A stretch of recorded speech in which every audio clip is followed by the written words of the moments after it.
ಆಕಾಶವಾಣಿ ವಾರ್ತೆಗಳು ಓದುತ್ತಿರುವವರು ಲಿಂಗಾನಂದ. ಮುಖ್ಯಾಂಶಗಳು: ಜಾಗತಿಕ ಸವಾಲುಗಳನ್ನು ಎದುರಿಸುವಲ್ಲಿ ಸಾಮೂಹಿಕ ಪ್ರಯತ್ನ ಮತ್ತು ರಾಷ್ಟ್ರೀಯ ಏಕತೆಗೆ ಪ್ರಧಾನಿ ನರೇಂದ್ರ ಮೋದಿ ಕರೆ. ಮಧ್ಯಪ್ರಾಚ್ಯ ಸಂಘರ್ಷದ ಯಾವುದೇ ಪರಿಣಾಮದಿಂದ ಭಾರತೀಯರನ್ನು ರಕ್ಷಿಸಲು ಕೇಂದ್ರ ಸರ್ಕಾರ ಬದ್ಧ. ರಕ್ಷಣಾ ಸಚಿವ ರಾಜನಾಥ್ ಸಿಂಗ್. ಮನ್ ಕಿ ಬಾತ್ನ 132ನೇ ಆವೃತ್ತಿಯಲ್ಲಿ ಇಂದು ಭಾರತೀಯರನ್ನು ಉದ್ದೇಶಿಸಿ ಪ್ರಧಾನಿ ಮನದ ಮಾತು.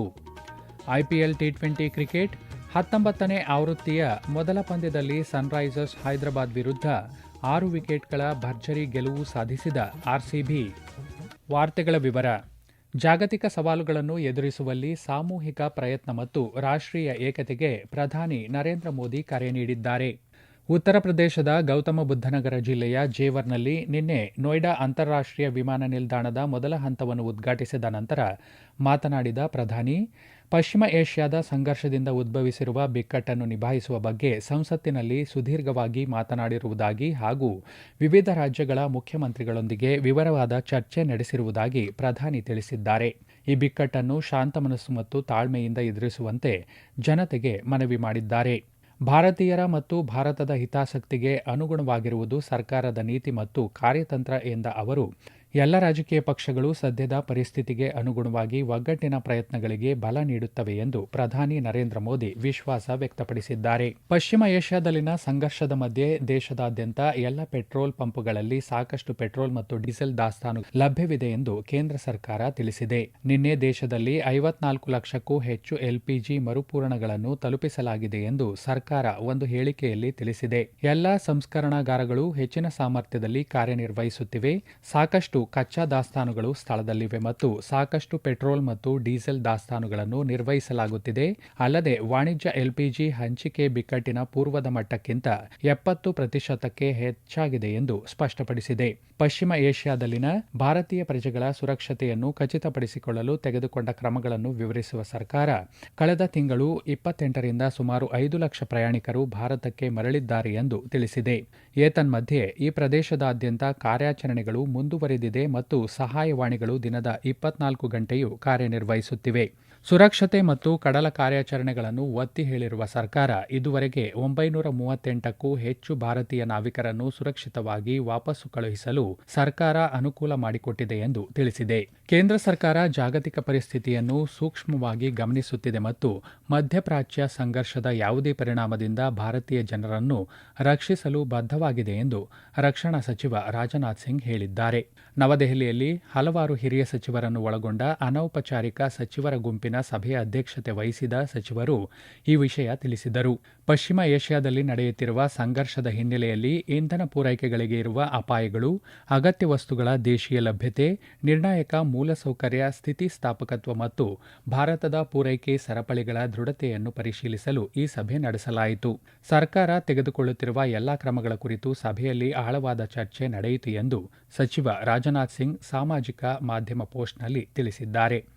ಸಭೆಯಲ್ಲಿ ಹಣಕಾಸು ಸಚಿವೆ ನಿರ್ಮಲಾ ಸೀತಾರಾಮನ್, ಪೆಟ್ರೋಲಿಯಂ ಮತ್ತು ನೈಸರ್ಗಿಕ ಅನಿಲ ಸಚಿವ ಹರ್ದೀಪ್ ಸಿಂಗ್ ಪುರಿ, ವಿದ್ಯುತ್ ಸಚಿವ ಮನೋಹರ್ ಲಾಲ್, ಆರೋಗ್ಯ ಸಚಿವ ಜೆಪಿ ನಡ್ಡಾ ಇತರರು ಭಾಗವಹಿಸಿದ್ದರು. ಗುಜರಾತ್ನ ವಾಡಿನಾರ್ ಬಂದರಿಗೆ ಮತ್ತೊಂದು ಎಲ್ಪಿಜಿ ಸಾಗಣೆ ಹಡಗು ಬಂದಿದೆ. 47,000 ಮೆಟ್ರಿಕ್ ಟನ್ ಎಲ್ಪಿಜಿಯನ್ನು ಹೊತ್ತ ಜಗ್ವಸಂತ್ ಹಡಗು ಕುವೈತ್ನಿಂದ ಹೊರಟು ಹಾರ್ಮುಜ್ ಜಲಸಂಧಿಯನ್ನು ಯಶಸ್ವಿಯಾಗಿ ದಾಟಿ ಭಾರತ ತಲುಪಿದೆ. ಒಟ್ಟು ಸರಕುಗಳಲ್ಲಿ 17,000 ಮೆಟ್ರಿಕ್ ಟನ್ಗಳನ್ನು ಕಾಂಡ್ಲಾ ಬಂದರಿಗೆ ಸಾಗಿಸಲಾಗುವುದು. ಉಳಿದ ಪ್ರಮಾಣವನ್ನು ಮುಂಬೈ ಮತ್ತು ನವ ಮಂಗಳೂರು ಬಂದರುಗಳಿಗೆ ವಿತರಿಸಲಾಗುವುದು. ಆಕಾಶವಾಣಿಯ ಜನಪ್ರಿಯ ಮಾಸಿಕ ಕಾರ್ಯಕ್ರಮ ಮನ್ ಕಿ ಬಾತ್ನಲ್ಲಿ ಇಂದು ಬೆಳಿಗ್ಗೆ 11 ಗಂಟೆಗೆ ಪ್ರಧಾನಿ ನರೇಂದ್ರ ಮೋದಿ ಅವರು ದೇಶ ಮತ್ತು ವಿದೇಶಗಳ ಭಾರತೀಯರನ್ನು ಉದ್ದೇಶಿಸಿ ತಮ್ಮ ಮನದ ಮಾತನ್ನು ಹಂಚಿಕೊಳ್ಳಲಿದ್ದಾರೆ. ಇದು ಮನ್ ಕಿ ಬಾತ್ನ 132ನೇ ಆವೃತ್ತಿ. ಈ ಕಾರ್ಯಕ್ರಮ ಆಕಾಶವಾಣಿ ಮತ್ತು ದೂರದರ್ಶನದ ಎಲ್ಲ ವಾಹಿನಿಗಳು, ಆಕಾಶವಾಣಿ ಸುದ್ದಿ ಜಾಲತಾಣ ಮತ್ತು ನ್ಯೂಸ್ ಆನ್ ಏರ್ ಮೊಬೈಲ್ ಅಪ್ಲಿಕೇಶನ್ನಲ್ಲಿ ಪ್ರಸಾರವಾಗಲಿದೆ. ಇದನ್ನು ಆಕಾಶವಾಣಿ, ಡಿಡಿ ನ್ಯೂಸ್, ಪ್ರಧಾನಮಂತ್ರಿ ಕಚೇರಿ ಹಾಗೂ ವಾರ್ತಾ ಮತ್ತು ಪ್ರಸಾರ ಸಚಿವಾಲಯದ ಯೂಟ್ಯೂಬ್ ವಾಹಿನಿಗಳಲ್ಲಿಯೂ ನೇರ ಪ್ರಸಾರ ಮಾಡಲಾಗುತ್ತದೆ. ಹಿಂದಿ ಪ್ರಸಾರದ ನಂತರ ಪ್ರಾದೇಶಿಕ ಭಾಷೆಗಳಲ್ಲಿ ಕಾರ್ಯಕ್ರಮವನ್ನು ಪ್ರಸಾರ ಮಾಡಲಾಗುವುದು. ಈ ವಾರ್ತೆಗಳನ್ನು ಆಕಾಶವಾಣಿಯಿಂದ ಕೇಳುತ್ತಿದ್ದೀರಿ. ನಮ್ಮ ಎಲ್ಲಾ ರಾಷ್ಟ್ರೀಯ ವಾರ್ತೆಗಳು ಹಾಗೂ ಪ್ರದೇಶ ಸಮಾಚಾರ ಈಗ ಆಕಾಶವಾಣಿ ನ್ಯೂಸ್ ಕನ್ನಡ ಯೂಟ್ಯೂಬ್ ಚಾನೆಲ್ನಲ್ಲಿ ಲಭ್ಯ. ನಮ್ಮ ಎಕ್ಸ್ ಖಾತೆ ಮತ್ತು ಇನ್ಸ್ಟಾಗ್ರಾಂ ಖಾತೆ ಆಕಾಶವಾಣಿ ನ್ಯೂಸ್ ಕನ್ನಡ. ಹೆಚ್ಚಿನ ಮಾಹಿತಿಗಾಗಿ ನಮ್ಮ ಫೇಸ್ಬುಕ್ ಖಾತೆ ಆಕಾಶವಾಣಿ ವಾರ್ತೆ ಕನ್ನಡವನ್ನು ಅನುಸರಿಸಿ. ಮಾಹಿತಿಯ ಹೂರಣ ವಾರದ ಕಾರ್ಯಕ್ರಮ ಪ್ರಚಲಿತ ವಿದ್ಯಮಾನ ಪ್ರತಿ ಬುಧವಾರ 9:15ಕ್ಕೆ. ಸಾರ್ವಜನಿಕರಿಂದ ಅಗಾಧ ಪ್ರತಿಕ್ರಿಯೆ ಬಂದ ಹಿನ್ನೆಲೆಯಲ್ಲಿ ಸರ್ಕಾರ ಭಾರತ್ ಟ್ರೈಬ್ಸ್ ಫೆಸ್ಟ್ 2026 ಮುಂದಿನ ತಿಂಗಳ 5ನೇ ತಾರೀಕಿನವರೆಗೆ ವಿಸ್ತರಿಸಿದೆ. ದೇಶದಾದ್ಯಂತ ಬುಡಕಟ್ಟು ಕುಶಲಕರ್ಮಿಗಳು, ಉದ್ಯಮಿಗಳು ಮತ್ತು ಸ್ವಸಹಾಯ ಗುಂಪುಗಳಿಗೆ ಮಾರುಕಟ್ಟೆ ಪ್ರವೇಶ ಮತ್ತು ಜೀವನೋಪಾಯದ ಅವಕಾಶಗಳನ್ನು ಮತ್ತಷ್ಟು ಬಲಪಡಿಸುವ ಗುರಿಯನ್ನು ಈ ನಿರ್ಧಾರ ಹೊಂದಿದೆ ಎಂದು ಬುಡಕಟ್ಟು ವ್ಯವಹಾರಗಳ ಸಚಿವಾಲಯ ತಿಳಿಸಿದೆ. ವಿಸ್ತೃತ ಕಾರ್ಯಕ್ರಮದ ಭಾಗವಾಗಿ ಟ್ರೈಫೆಡ್ ಇಂದು ವನ್ ಧನ್ ಕಾಂಕ್ಲೇವ್ ಅನ್ನು ಆಯೋಜಿಸಲಿದೆ. ಬುಡಕಟ್ಟು ವ್ಯವಹಾರಗಳ ಸಚಿವ ದುರ್ಗಾದಾಸ್ ಉಯಿಕೆ ಈ ಸಮಾವೇಶವನ್ನು ಉದ್ಘಾಟಿಸಲಿದ್ದಾರೆ. ಇದು ಸುಸ್ಥಿರ ಜೀವನೋಪಾಯ, ಸಣ್ಣ ಅರಣ್ಯ ಉತ್ಪನ್ನಗಳ ಮೌಲ್ಯವರ್ಧನೆ, ಮಾರುಕಟ್ಟೆ ಸಂಪರ್ಕಗಳು ಮತ್ತು ಬುಡಕಟ್ಟು ಉದ್ಯಮಶೀಲತೆಯನ್ನು ಬಲಪಡಿಸುವ ಮೇಲೆ ಕೇಂದ್ರೀಕರಿಸುವ 5 ವಿಷಯಾಧಾರಿತ ಅಧಿವೇಶನಗಳನ್ನು ಒಳಗೊಂಡಿರುತ್ತದೆ. ಈ ವಿಸ್ತರಣೆಯು ಕುಶಲಕರ್ಮಿಗಳು ಮತ್ತು ಉತ್ಪಾದಕರು ಗ್ರಾಹಕರೊಂದಿಗೆ ನೇರ ತೊಡಗಿಸಿಕೊಳ್ಳುವಿಕೆಯನ್ನು ಮುಂದುವರಿಸಲು ಅನುವು ಮಾಡಿಕೊಡುತ್ತದೆ. ಉತ್ತಮ ಬೆಲೆ ಸಾಕ್ಷಾತ್ಕಾರ ಮತ್ತು ಬುಡಕಟ್ಟು ಉತ್ಪನ್ನಗಳಿಗೆ ವಿಶಾಲ ಗೋಚರತೆಯನ್ನು ಇದು ಖಚಿತಪಡಿಸುತ್ತದೆ ಎಂದು ಸಚಿವಾಲಯ ತಿಳಿಸಿದೆ.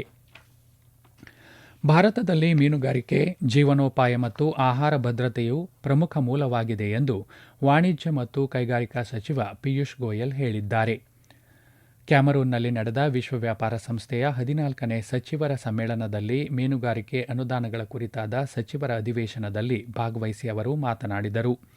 ಮೀನುಗಾರಿಕೆ 9 ದಶಲಕ್ಷಕ್ಕೂ ಹೆಚ್ಚು ಮೀನುಗಾರರನ್ನು ಬೆಂಬಲಿಸುತ್ತಿದ್ದು, ಇದರಲ್ಲಿ ಹೆಚ್ಚಾಗಿ ಸಣ್ಣ, ಸಾಂಪ್ರದಾಯಿಕ ಮತ್ತು ಕುಶಲಕರ್ಮಿ ಮೀನುಗಾರರು ಸುಸ್ಥಿರ ವಿಧಾನಗಳನ್ನು ಅಭ್ಯಾಸ ಮಾಡುತ್ತಿದ್ದಾರೆ ಎಂದು ಅವರು ತಿಳಿಸಿದ್ದಾರೆ.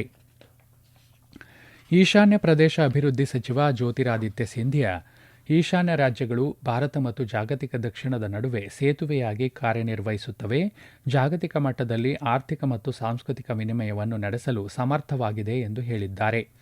ದೆಹಲಿ ವಿಶ್ವವಿದ್ಯಾಲಯದ ಹಿಂದೂ ಕಾಲೇಜಿನಲ್ಲಿ ನಿನ್ನೆ ನಡೆದ ಈಶಾನ್ಯ ಕೋಶದ ವಾರ್ಷಿಕ ಸಾಂಸ್ಕೃತಿಕ ಉತ್ಸವ NETYM 2026ರ 15ನೇ ಆವೃತ್ತಿಯನ್ನು ಉದ್ದೇಶಿಸಿ ಮಾತನಾಡಿದ ಸಚಿವರು ಈ ವಿಷಯ ತಿಳಿಸಿದ್ದಾರೆ. 93% ಸಾಕ್ಷರತೆ ಮತ್ತು ಸಾಟಿಯಿಲ್ಲದ ಸಾಂಸ್ಕೃತಿಕ ಪರಂಪರೆಯೊಂದಿಗೆ ಈಶಾನ್ಯ ರಾಜ್ಯಗಳು ಭಾರತವನ್ನು ಎಲ್ಲ ರಂಗಗಳಲ್ಲಿಯೂ ಮುನ್ನಡೆಸಬೇಕು ಎಂದು ಅವರು ಹೇಳಿದರು. ಭಾರತದ ಅಷ್ಟಲಕ್ಷ್ಮಿ ಎಂದು ಗೌರವದಿಂದ ಕರೆಯಲ್ಪಡುವ ಈಶಾನ್ಯದ ಸಾಮರ್ಥ್ಯ, ಶಕ್ತಿ ಮತ್ತು ಸಾಂಸ್ಕೃತಿಕ ಶ್ರೀಮಂತಿಕೆಯನ್ನು ಪ್ರತಿಬಿಂಬಿಸುವ ಕ್ರಿಯಾತ್ಮಕ ವೇದಿಕೆಯಾಗಿ NETYM ಕಾರ್ಯನಿರ್ವಹಿಸುತ್ತದೆ ಎಂದು ಅವರು ಹೇಳಿದರು. ಕೇಂದ್ರ ಸರ್ಕಾರ ರಾಷ್ಟ್ರೀಯ ವಿಜ್ಞಾನ ಪುರಸ್ಕಾರ 2026ಕ್ಕೆ ನಾಮನಿರ್ದೇಶನಗಳನ್ನು ಆಹ್ವಾನಿಸಿದೆ. ಈ ಪ್ರಶಸ್ತಿ ವಿಜ್ಞಾನ, ತಂತ್ರಜ್ಞಾನ ಮತ್ತು ನಾವೀನ್ಯತೆ ಕ್ಷೇತ್ರಗಳಲ್ಲಿ ಅತ್ಯುತ್ತಮ ಕೊಡುಗೆಗಳನ್ನು ಗುರುತಿಸುವ ಪ್ರತಿಷ್ಠಿತ ರಾಷ್ಟ್ರೀಯ ಉಪಕ್ರಮವಾಗಿದೆ. Indian Premier League IPL T20 cricket 2026ರ 19ನೇ ಆವೃತ್ತಿ ನಿನ್ನೆ ಬೆಂಗಳೂರಿನಲ್ಲಿ ಆರಂಭವಾಯಿತು. ಬೆಂಗಳೂರಿನ ಚಿನ್ನಸ್ವಾಮಿ ಕ್ರೀಡಾಂಗಣದಲ್ಲಿ ನಿನ್ನೆ ರಾತ್ರಿ ನಡೆದ ಮೊದಲ ಪಂದ್ಯದಲ್ಲಿ ಹಾಲಿ ಚಾಂಪಿಯನ್ ರಾಯಲ್ ಚಾಲೆಂಜರ್ಸ್ ಬೆಂಗಳೂರು ತಂಡ ಸನ್ರೈಸರ್ಸ್ ಹೈದರಾಬಾದ್ ವಿರುದ್ಧ 6 ವಿಕೆಟ್ಗಳ ಭರ್ಜರಿ ಗೆಲುವಿನೊಂದಿಗೆ ತನ್ನ ಅಭಿಯಾನ ಆರಂಭಿಸಿತು. ಸನ್ರೈಸರ್ಸ್ ಹೈದರಾಬಾದ್ ನೀಡಿದ 202 ರನ್ಗಳ ಗುರಿ ಬೆನ್ನಟ್ಟಿದ RCB ಕೇವಲ 15.4 ಓವರ್ಗಳಲ್ಲಿ ತನ್ನ ಗುರಿ ಮುಟ್ಟಿತು. ಇದು IPL ಇತಿಹಾಸದಲ್ಲಿ ಅತ್ಯಂತ ವೇಗದ 200ಕ್ಕೂ ಹೆಚ್ಚು ರನ್ಗಳ ಚೇಸಿಂಗ್ ಆಗಿದೆ. ರಾಯಲ್ ಚಾಲೆಂಜರ್ಸ್ ಬೆಂಗಳೂರು ಪರ ವಿರಾಟ್ ಕೊಹ್ಲಿ ಅಜೇಯ 69 ರನ್ ಗಳಿಸಿದರೆ ದೇವದತ್ತ ಪಡಿಕ್ಕಲ್ 61 ಮತ್ತು ರಜತ್ ಪಾಟಿದಾರ್ 31 ರನ್ ಗಳಿಸಿದರು. ಮುಂಬೈನ ವಾಂಖೆಡೆ ಕ್ರೀಡಾಂಗಣದಲ್ಲಿ ಇಂದು ನಡೆಯಲಿರುವ IPL ಸರಣಿಯ 2ನೇ ಪಂದ್ಯದಲ್ಲಿ ಮುಂಬೈ ಇಂಡಿಯನ್ಸ್ ಹಾಗೂ ಕೋಲ್ಕತಾ ನೈಟ್ ರೈಡರ್ಸ್ ತಂಡ ಮುಖಾಮುಖಿಯಾಗಲಿವೆ. ಪಂದ್ಯ ಸಂಜೆ 7:30ಕ್ಕೆ ಪ್ರಾರಂಭವಾಗಲಿದೆ. ಈಗ ಕೊನೆಯಲ್ಲಿ ಮತ್ತೊಮ್ಮೆ ಮುಖ್ಯಾಂಶಗಳು. ಜಾಗತಿಕ ಸವಾಲುಗಳನ್ನು ಎದುರಿಸುವಲ್ಲಿ ಸಾಮೂಹಿಕ ಪ್ರಯತ್ನ ಮತ್ತು ರಾಷ್ಟ್ರೀಯ ಏಕತೆಗೆ ಪ್ರಧಾನಿ ನರೇಂದ್ರ ಮೋದಿ ಕರೆ. ಮಧ್ಯಪ್ರಾಚ್ಯ ಸಂಘರ್ಷದ ಯಾವುದೇ ಪರಿಣಾಮದಿಂದ ಭಾರತೀಯರನ್ನು ರಕ್ಷಿಸಲು ಕೇಂದ್ರ ಸರ್ಕಾರ ಬದ್ಧ. ರಕ್ಷಣಾ ಸಚಿವ ರಾಜನಾಥ್ ಸಿಂಗ್. ಮನ್ ಕಿ ಬಾತ್ನ 132ನೇ ಆವೃತ್ತಿಯಲ್ಲಿ ಇಂದು ಭಾರತೀಯರನ್ನು ಉದ್ದೇಶಿಸಿ ಪ್ರಧಾನಿ ಮನದ ಮಾತು. IPL T20 ಕ್ರಿಕೆಟ್ 19ನೇ ಆವೃತ್ತಿಯ ಮೊದಲ ಪಂದ್ಯದಲ್ಲಿ ಸನ್ರೈಸರ್ಸ್ ಹೈದರಾಬಾದ್ ವಿರುದ್ಧ 6 ವಿಕೆಟ್ಗಳ ಭರ್ಜರಿ ಗೆಲುವು ಸಾಧಿಸಿದ RCB. ಇಲ್ಲಿಗೆ ವಾರ್ತಾ ಪ್ರಸಾರ ಮುಕ್ತಾಯವಾಯಿತು. ನಮ್ಮ ಮುಂದಿನ ವಾರ್ತಾ ಪ್ರಸಾರ ಅಪರಾಹ್ನ 12 ಗಂಟೆಗೆ.